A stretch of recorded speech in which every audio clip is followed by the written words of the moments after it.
자, 다음 이슈 도도맘 전 남편 승소했다? 네, 그렇습니다. 아, 도도맘 하면은 파워블로거였죠. 네, 파워블로거. 여기 네.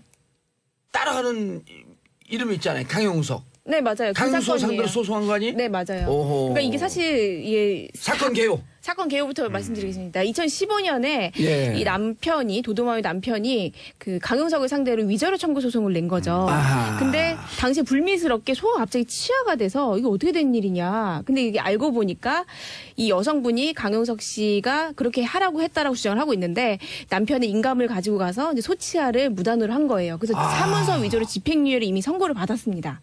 이 도도맘이 네네네. 여러 가지 했네. 그러고 있는 상황에서 그럼 또 이렇게 발톱 다리 꼬고 발톱 사진 찍은 거 네. 그게 또 한때 유행했잖아요. 네, 홍콩의 근데 수영장 끝에 사진. 있는 네. 그거를 수영하는- 보도한 사람이 접니다.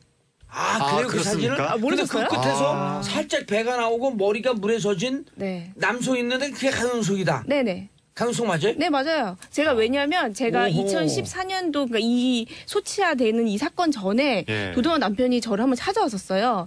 그래서 저희가 한번 만났는데 저는 성인 남자가 저희 남편 빼고 제 앞에서 우는 걸 처음 봐가지고 예. 누가 울었어요? 도도맘 전 남편이 이제 너무 저도 며칠 전에 우는 사람 봤어요. 네, 누구 도도맘 남편. 진행할게요. 네, 그래서 도도맘 남편이 이제 눈물을 흘리면서 너무 힘들다. 그래서 좀 도와달라. 그래서 사건의 개로 약간 들었습니다. 그래서 알고 있어 취재를 했고 그렇게 해서 이제 제가 이거를 사건을 쭉 따라가다가 이제 민사도 걸리고 형사 고소도 당하고 고발도 제가요. 어머머. 모르셨어요? 강용석 변호사한테. 네. 그래서 오. 형사는 다 제가 무혐의가 나온 상태고요. 이제 예. 민사도 명예훼손권에 있어서는 기각이 됐고 제가 이제 사법고시 왜 패스했죠? 조롱하려고 패스했나? 네, 아무튼 그렇게 된 일은 저한테는 제 개인적으로 예. 강용석 씨한테 좀 얘기 좀 해줘요. 근데 제가 지금 극도로 몸을 사리고 있습니다. 왜요? 저도 혹시 또 소송을 당할까 이런 근데 생각이 인생에 드니까. 그렇게 소송을 미푼도 당해보는 참여하자 거예요. 그러더니 지금 뭐 아마 하고 있는 이런 거예요? 효과를 네.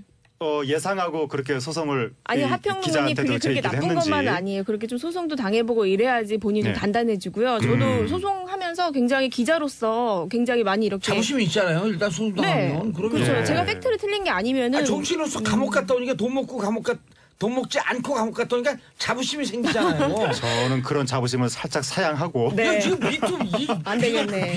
비겁자 운동인데 미투 네, 네. 운동하자 그러더니 기자님 그래서 말씀해 주시죠. 오늘의 이슈를 말씀드리면 예, 예. 그래서 이제 강용석 씨를 상대로 도도맘 남편이 예. 스키 상비군 감독이에요. 지금 평창 이제 올림픽 곧 이제 훈련 엄청 열심히 준비하고 아니 있는데 운동을 한 분인데 울어요? 그러니까 저는 그래서 깜짝 놀랐습니다. 운동한 사람이 울더라고요. 근데 스키 선수들은 원래 몸이 크지 않아요. 네, 몸 안 크고요. 예. 그때 당시에는 또 이게 부인에 대한 이제 사랑이 좀 있던 시기였기 때문에 너무 힘들다. 이 가정을 깨트려서 자기는 어떻게 살아야 되냐. 이렇게 하면서 힘듦을 고백했던 적이 있었는데 그렇게 하고 나서 이제 재판이 굉장히 길잖아요. 두 분이 사이는 복원됐어요? 아니죠. 이혼했어요? 원래 이런 위자료 청구 소송은 이혼을 기반으로 하는 거잖아요. 전제로 깔아두고. 두 사람 지금 그래서 위자료를 4천만 원을 예. 강용석 씨가 조 감독한테 줘라라고 판결이 난 꽤 거죠. 크게 난 거죠? 아시네요. 위자료 4천만 원이 쉬운 일이 어마어마한 거예요. 아니에요. 보통 예. 뭐 1억, 10억 막 이렇게 신청해도 1,000만 원, 2천만 원 맞아요. 나오죠. 그렇죠. 예. 막 20년 두 집 살림한 남자가 위자료 3천만 원 판결 나고 이러거든요. 4천만 원이면은 굉장히 그 재판부에서 위중하게 책임을 이제 준 건데 왜 그런가 따져보면 아무래도 그 사문서 건이 좀 소치아 건이 좀 있었고 그리고 그 이후에 강용석 씨가 뭐 홍콩에 가지 않다 여권 공개할 수 있다 뭐 그리고 또 반대로 또 그 조 감독을 상대로 2억 청구 소송을 걸었다가 또 패소하기도 하고 네. 또 소송을 걸어서 좀 괴롭혔어요. 그러니까 그런 부분을 좀 종합적으로 판단을 해서 위자료를 좀 높게 책정한 네. 게 아닌가. 피해자라고 할 수 있는 그 도도맘의 전 남편에게도 강용석 씨가 소송을 걸었었죠. 2억 그런 원. 것들이 아마 왜냐하면 그때 당시에 JTBC의 썰전이라는 프로그램에서 네. 굉장히 인기가 있었는데 이제 이런 불륜설이 터져 나오면서 이제 그 조 감독 측이 네. 그쪽에다가 이제 방송금지 가처분 신청을 했고 이제 그거 가지고 업무방해다. 네, 업무방해다. 그러면 내 네. 출연료를 다 합치면 2억 정도는 되는 거 아니냐 해가지고 2억을 산정해서 손해배상 청구 소송했지만 결국에는 전액 패소하고 소송 비용까지도 네, 그 이제 부담하는 아니, 재판부가 2억은 그 한 달 출연료예요? 아니요. 그러니까 만약에 방송을 그만두지 않았더라면 하는 거가 아닐까 싶습니다. 그 그러니까 총 수입. 재판부가 보기에는 가해자가 피해자한테 또 다른 가해를 가한 셈이 되는 것이니까. 아무래도 그런 부분을 좀 염두에 둔 게 아니라 사실 4천만 원 굉장히 많은 그러다 거거든요. 보니까 위자료가 많이 나올 수밖에 없고. 근데 이제 또 강용석 그 씨 입장에서는 네. 또 항소할 거 아니에요. 항소할 한 가능성이 굉장히 높죠. 4천만 그러니까 원이 너무 높죠. 이 도도맘 남편 입장에서 항소하면 또 변호사 사야 되니까 나와봐야 그 받아봐야 뭐 변호사 비용 되고 뭐 되고 정신적으로 그 조 감독 같은 경우에는요, 돈이 문제가 아니라, 이거는 이제 끝까지 간다. 자존심 싸움이다. 왜냐면 운동한 사람들 특유의 그런 거 있잖아요. 몰라. 나는 앞만 봐. 근데 나는 진짜 끝까지 갈 거야. 이런 게 있어서. 운동을 하면 네. 극한 상황을 뚫고 오는 훈련을 그러니까요. 했기 때문에 예. 삶에 대해서 강력한 의지가 있거든요.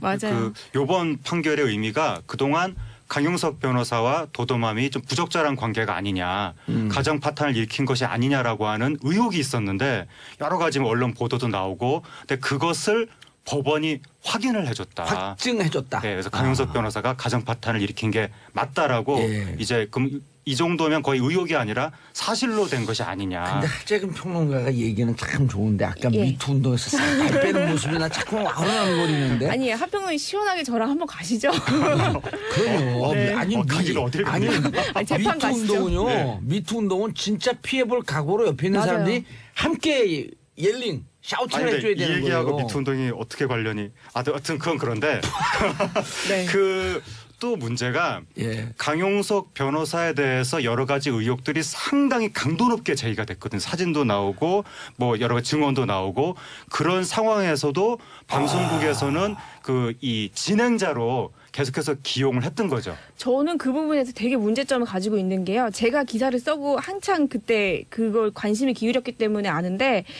당시에 너무 케이블에서 잘 나갔기 때문에 네. 방송에서 최대한 끝까지 끌어안고 가려고, 특히 그 제2모 방송사 같은 경우는 네. 불거졌는데도 제작진이 계속 회의를 통해서 끌고 가려고 했었어요. 그게요 도덕 불감증이에요. 난 그런 방송국 PD나 CP 이런 사람들 정말 제일 중요한 게 시청률보다 중요한 게 뭔지 아세요? 뭐죠? 인간의 기본적인 도덕성이에요. 네, 맞아요. 그거 없이 그런 도덕적 그 감수성 이런 거 없이 네. 정의적 감수성 없이 사법고시 패스하니까 잘 나가던 게 누구냐? 안택은 검찰국장 서지영 검사 성추행한 그런 작자들 혼내줘야 돼요. 감옥 가고 싶어. 그러니까 이 네. 도덕 불감증과 시청률 지상주의가 맞물려서 예. 결국 여러 가지 논란이 제기가 됨에도 불구하고 빨리 그때 아주 문제 제기를 무리하게 정리했어야죠. 진행자로 기용을 했고, 더군다나 TV에 나와서 이제 해명을 막 했잖아요. 이게 뭐 정치적인 음해다 이런 식으로. 그러면서 총선 준비까지 한다는 이야기가 왜 그런 사람들한테 나왔었고. 마이크를 주냐고요. 네, 저는 되게 억울한 게요. 사실 저는 고소 고발 막 많이 당했다고 했잖아요. 강현숙 씨한테. 예, 경찰 아저씨 앞에서 막 울었어요. 왜냐면 제가 그때 너무 처음 당해가지고. 근데 이제 안 울죠. 아, 왜 울어요, 제가? 아, 안 그거 울죠. 주진우한테 좀 배우고 가지. 주진우 기자 도와줬어요, 좀. 그렇죠. 네, 제가 그럼요. 전화했더니 예. 친절하게 가르쳐 주더라고요. 이렇게 해라 해서 제가 그때부터는 당당하게 가서 임했더니 지금은 뭐 눈물 한 방울도 안 나죠. 좋은 경험이었어요. 주진우 기자가 잘 알려줬어요? 그 책 주면서 이거를 일단 읽고 와라. 아하. 제가 주진우 기자한테 얘기했어요. 잘 도와주라고. 그때 모르셨잖아요, 그래요? 그렇죠? 자, 마지막으로 하재근 평론가 가져온 네. 이슈.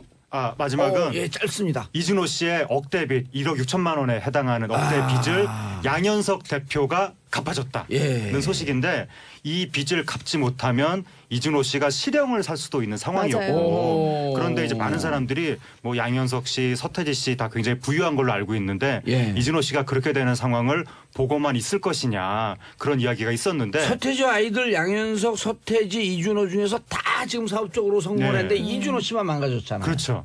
그래서 많은 분들이 안타까워했었는데 양현석 대표가 남몰래 그 빚을 갚아주고 탄원서까지 썼다는 것이 뒤늦게 알려졌습니다. 얼마쯤 갚아줬어요? 그러니까 1억 6,500만 원을 예. 갚아주고 이제 탄원서를 쓰고, 그래서 이제 그 실형이 나올 수도 있었는데 이번에 예. 집행유예가 나오고, 아하. 이준호 씨는 앞으로는 좀 이렇게 사업 같은, 이게 사업하다 발생하는 맞아요. 문제들이거든요. 근데 초창기에는 이준호 씨가 제일 잘 나갔었어요. 영떡스 클럽. 영떡사하면서 잘 제일 나갔었고. 잘 나갔는데 뮤지컬 네. 사업하다가. 뮤지컬 IMF 직격탄을 맞고 신곡이 잘 안 되고 뮤지컬 하다 잘못되고 잘못됐다고 예. 계속해서 잘못됐던 거죠. 그래서 이준호 씨는 그리고 사업을 하기에는 본인이 스스로 얘기하거든요. 나는 숫자관념이 전혀 없다. 저랑 스스로. 비슷하시네. 그래서 그 숫자관념 없는 분이 사업하시면 사실 안 돼요. 어렵거든요. 예. 어렵죠. 그래서 이준호 씨는 본인이 유명세도 있고 하니까 요즘에 클럽 그 뭐라고 표현해 DJ를 뭐라고 그냥 DJ라고 DJ요. 하나요? 어쨌든 그런 거 해도 요즘에는 잘 나가거든요. 그렇죠. 일렉트로닉 그 댄스 음악 쪽으로는 EDM 같은 거 그런 거 하셔도 충분히 잘 나갈 수 있지 않을까. 진로 상담까지. 그러니까 EDM. 사업은 이제 좀 EDM 일렉트릭 댄스 예. 뮤직. 맞아요. 네. 사업 쪽은 진짜 좀 조심하셔야 될 것 같습니다. 네. 근데 저도 숫자 개념이 없어요. 아 그래요? 근데 사업 잘해요. 왜 그런 줄 알아요? 모르겠어요. 큰 숫자 개념만 있어요. 예. 작은 숫자 개념이 없어요. 아니 뭐 시류를 보는 감각이 있으시잖아요. 그러면 봉도사님은? 물고기가 어디로 가는 줄 알고 있죠. 그거 어디로 가고 그 있죠? 정도만 있으면. 이렇게 보면 물고기 가는 게 보여요. 어디로 가고 있는? 돈이라고 하는 물고기가 가는 게 보여요. 흐름. 네, 부럽네요. 이게요, 마음을 비워야 돼요, 사업을 맞아요. 하려면. 네. 돈 벌려고 쫓아가면 돈은 맨날 도망가요. 네. 그러니까 이제 서태지와 아이들 중에서 예. 양현석 대표만 사업을 하고 아하. 서태지 씨는 사업을 거의 실질적으로 안 하고 하잖아요. 있죠. 이준호 씨도 좀 앞으로 DJ 쪽으로 잘했으면 좋겠습니다. 인생 상담. 예. 재기했으면 좋겠습니다. 재기했으면 좋겠습니다.